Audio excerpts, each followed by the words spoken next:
Աստվածաշունչը Մայրցյանը հորդորում է ասելով, այն ազգը, որի վրա որ կոչված է իր անունը, եթե խոնարհվի, զղջա, խոստովանի, թողնի իր մեղքերը եւ գա դեպի Աստված եւ հաշտվի Աստծո հետ, Աստված այդ երկիրը կբժշկի։ Աստվածաշունչը Մայրցյանը հորդորում է ասելով,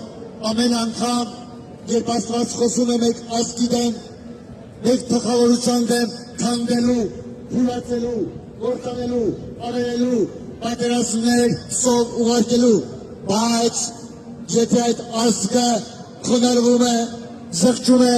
խոստովանում եւ թողնում է իր մեղքերը եւ գալիս հաշտվում Աստծո հետ, Աստված բժշկում է այդ երկիրը եւ օգնում է այդ երկիրը, այնքան է օգնում, բժշկում եւ բոլոր ազգերը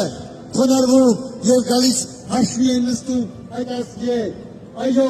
իմաստ, կոչանում, փոքր թե մեծ, հարուստ, աղքատ, բոլորը, վարչապետ, նախագահ, կաթողիկոս, բոլորս միասին, եթե խոնարհվենք Աստծո առաջ եւ ասենք, հայ, ների մեր ազգի մեղքերը,